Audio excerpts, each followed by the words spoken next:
Hello, Mr. Ban. I thought I'd give you a little lesson on how to make my pizza flour or my pizza dough. First time I've ever done this, so this should be some fun, huh? So real quick, let's get started. This is 900 millimeters of 100-degree Fahrenheit water. We're going to put 1.5 tablespoons of salt in the water, 2 teaspoons of sugar, and you really don't have to do this, but I'm going to just give it a little stir. A lot of people think that the salt is going to restrict your yeast and how well it works. But I worked in pizza places for the first 5 years of my working career, and I've never had that problem. This is a teaspoon of instant dry yeast, and this here is the brand that I'm using. I got it off of Amazon, and we're going to stir that in.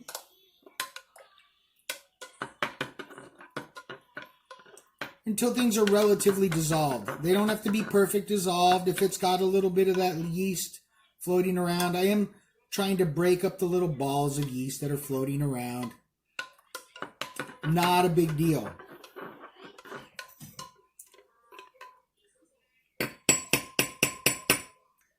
And then I have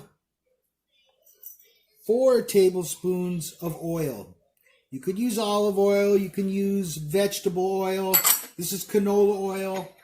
I don't think it makes a difference. Though I just don't think the oil makes a difference. And we're going to let that sit for 10 minutes. I'm going to set a timer, and I'm going to let that sit for 10 minutes. So I'll be back in 10 minutes. Okay. 10 minutes is up, and this is what we got. It's called proving the yeast, and you can see through the top here, if you can tell, that something's kind of growing up through that oil layer on top, and it's letting me know that that yeast is active. By the way, I got that yeast on Amazon. I don't remember if I said. You don't have to do this, I don't think. I've always done it, so I do it. But I don't really think it's necessary. But I've had success doing this, so that's what I'm going to do, right? It's all about finding your success and continuing that. So after this process has happened, or that process has happened, I'm going to use 2 3/4 pounds of a high gluten flour. And that's what I have right here. That's 1,248 grams, because I know you guys are metric. And this is the flour that I use. Graincraft Power High Gluten Flour. And I think as long as it's a high gluten flour, right, it's got more protein content in it, I think you'll be okay. A good substitute, I believe, because I haven't tried it with this recipe yet, is an Italian, like a Caputo 00 flour. The ones that say 2 zeros on it.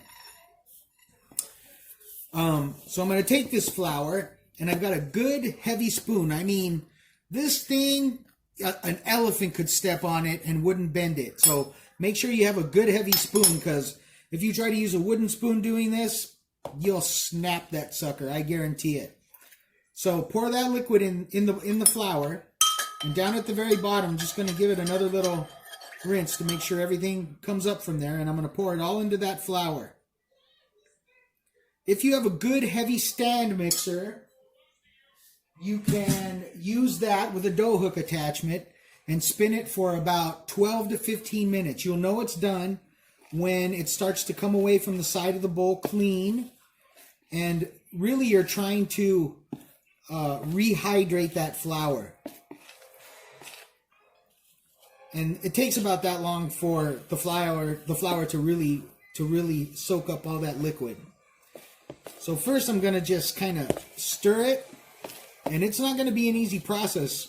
My shoulder's a little bugged up, so I'm going to make it look a little harder than it actually is probably, but it's still not easy. And you stir that sucker until you get a firm, shaggy mess in that bowl. And that's a good, firm, shaggy mess right down in there. I'm trying to pick up as much of that flour from the side of the bowl as I can and get it incorporated into that dough. Now I do have a mixer to do this, but I don't know, I don't want to wash it. I'm lazy, or the opposite of lazy. It's much more, you know, visceral to get in this sucker and just, and you do it like grandma did, right? I had an Italian grandma, first generation, 100% Italian, and you know, making dough by hand is kind of a thing. So now that's all pretty much incorporated, I'm going to turn it out onto the counter. I got everything out of there, and that's my dough. Now ideally I'm going to knead this for 15 minutes.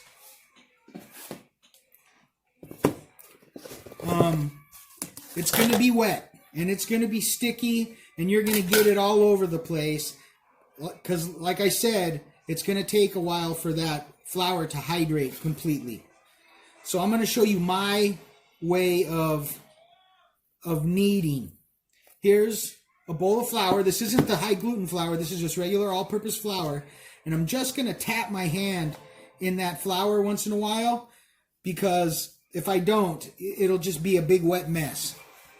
So what I'm doing is pushing that dough all the way out, and then I'm rolling it out and in, back onto itself to make a log.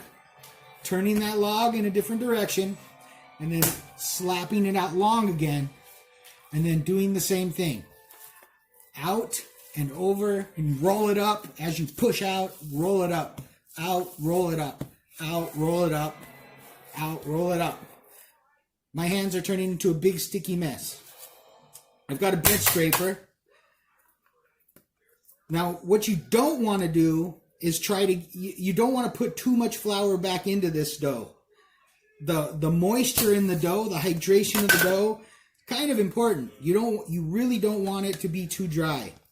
You want that chewy texture in there. So that's how you get it, by having a nice moist dough. It's like making sourdough, if you ever had the pleasure of doing that. I don't know if you remember, but I used to do that too. Okay, so I'm going to continue doing this for about 15 minutes, and then as I'm doing it, it'll keep drying out and drying out, and the dough will eventually change. It won't be such a wet, nasty mess, and it'll really start acting and looking and behaving like a dough you think it should look like. Eventually, it's gonna get that way as soon as that flour really hydrates. This bench scraper, I'm telling you, buddy, that thing's a winner. Everybody should have one that's gonna play with bread. Okay, I'm about 10 minutes in now. I had to take off my overcoat, my vest, because, man, just too hot. This is like a workout. So push. And you can see, I washed my hands, but you can see that there was a good layer of sticky stuff on my hands, but it gets less and less. And the dough really starting to look like a dough, you know? Really looking like what you'd expect it to. And don't be afraid to, get in there and really manipulate it. Roll it up, out, in, turn it, stretch it back out, stretch it out, roll and push.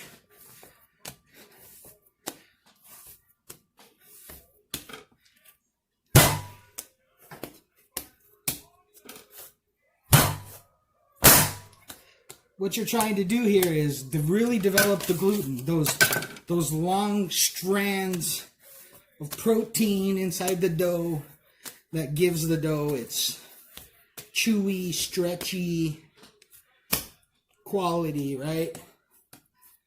That oil that I put in there is really going to help the crust. It'll help it to get color. Most pizza, like Neapolitan pizza, you cook it at a very high temperature. And this one we're going to cook lower at about 500 degrees Fahrenheit. And it'll really help the crust develop that golden brown color.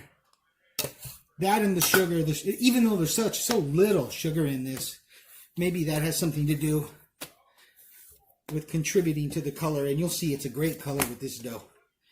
Works, it's very good.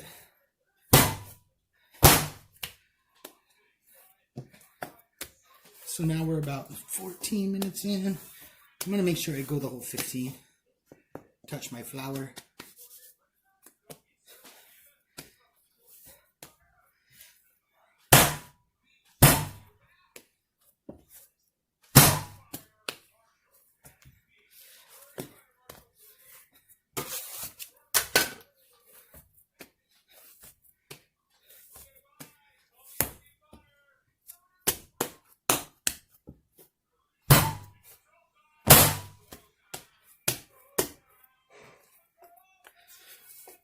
Okay. Kids in the other room watching cartoons. I can hear them. You probably can hear it too.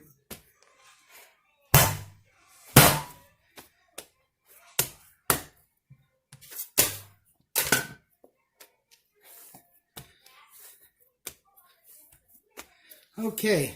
We've gone 15 minutes. Now, realistically, because I didn't do this in a mixer, I wouldn't be opposed to going, even farther with the kneading process. So you go, as far as you want.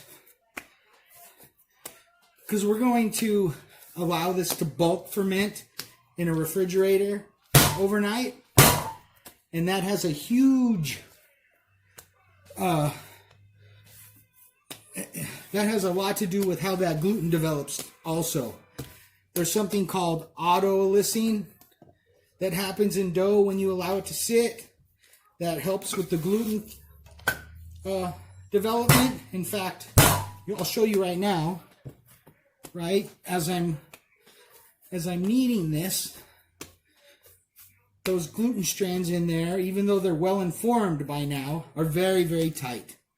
So I'll take a piece of this dough and pull it, and you'll see how it wants to break really soon, right?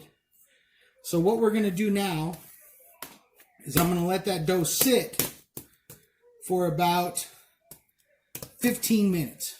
Just like that. And give it a chance to do, I don't know how much of that autolysine happens now, but it just lets that gluten relax in there. And I'll show you in 15 minutes what that does. So this is the same bowl I had the flour in. I put it in the sink, but I'm an idiot. And I'll take that, drop it over the dough, and we're going to let that sit for 15 minutes. Okay, last part of the dough making process. Coffee.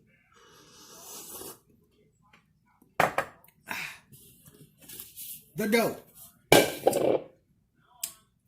What we're going to do now is we're going to portion out how much each dough ball should weigh. So I've got my scale.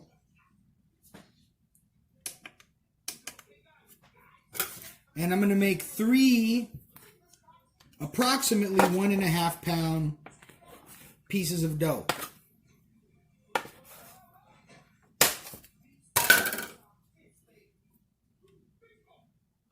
Ooh, that was close. 145. Tiny bit more. 149. Ta-da, 1.5. Take my 1.5 and put it on my tray.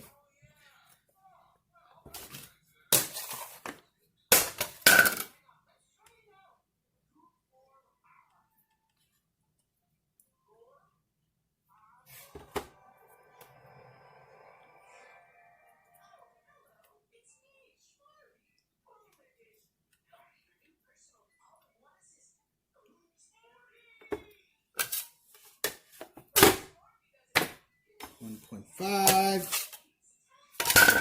See how close I get. 1.57.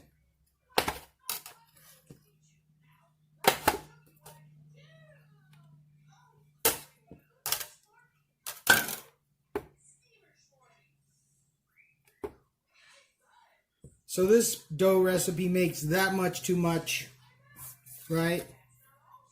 So let's cut it into 3, and each dough ball gets its own little happy bit extra. By the way, in grams, that's 690 grams. Each one of those dough balls. And that's going to make about a 16 to 18 inch pizza. So a big pizza. And this isn't a skinny little stinker either. This is enough to feed 3 to 4 people per pizza easy. Easy. This is a, I don't know what to really call it, a Sicilian style pizza. So each one of those dough balls I put on a tray, and I'm going to round them. So take that dough ball, and what I'm going to do is take the outside of that dough ball, pinch it, wrap it around and pinch it under. Wrap it around, pinch it under. Wrap it around, pinch it under. Wrap it around, pinch it under. And I'm just kind of tucking and tucking. You see how smooth that skin has gotten? The dough has become very elastic. Very elastic. If I were to take it and pull it, it would stretch out to the point where it'd be pretty much transparent. I could get it that thin. It wouldn't tear. And before, you saw, it would tear. So I've wrapped it around into a ball, and I've sat it down on that tray. And I'm going to do that to all 3 of these dough balls. It's going to be a little tacky, but it will have dried out quite a bit.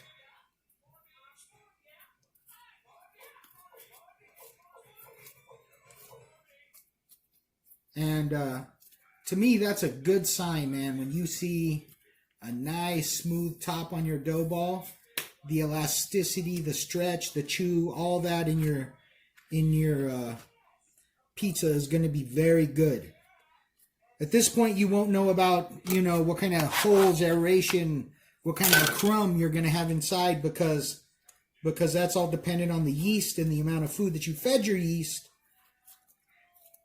But in this dough is such a small amount of yeast, we're gonna put this in the refrigerator for at least 24 hours. So we want the activation of that yeast to happen very, very slow. If you gave it too much yeast or too much sugar or even the water temperature, right? You could get your water temperature up to about 110 degrees and not kill the yeast, but you would really, really have a very active dough, and putting it in the fridge, it would blow up all over this tray. So after I've got that dough on the tray, I'm going to spray the tops with a little bit of oil. This is a little bit of like a pan spray. And now in the restaurants, we wouldn't use oil. We would take trash bags and cut the trash bags in half to make 2 thick plastic skins. And we'd lay the dough balls on a tray and then lay that plastic skin over them. But we would have taken those plastic skins and washed them in water. And so they'd be a little bit wet, and that would keep the dough from sticking to the cover.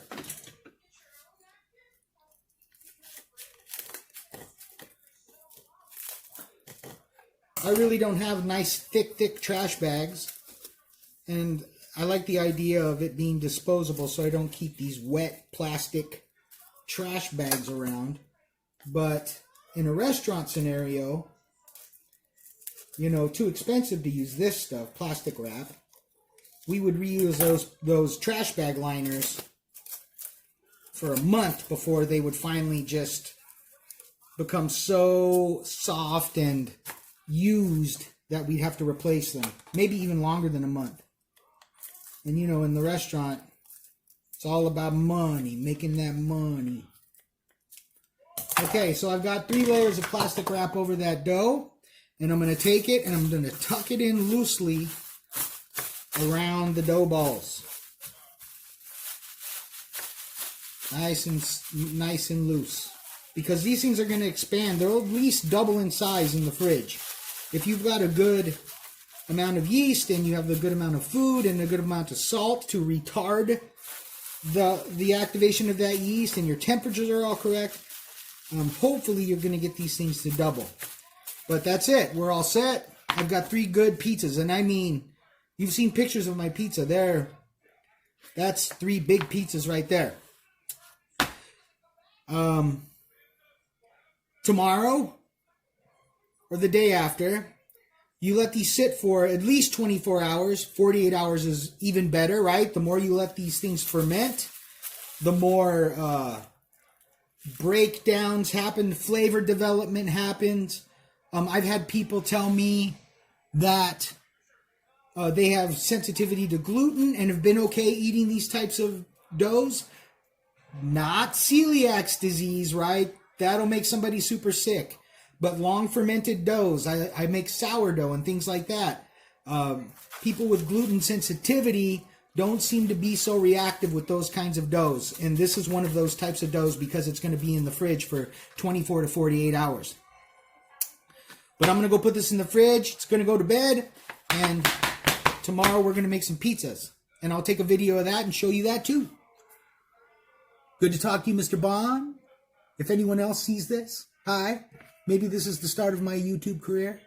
I don't know. Maybe. But everybody have a blessed day. And we'll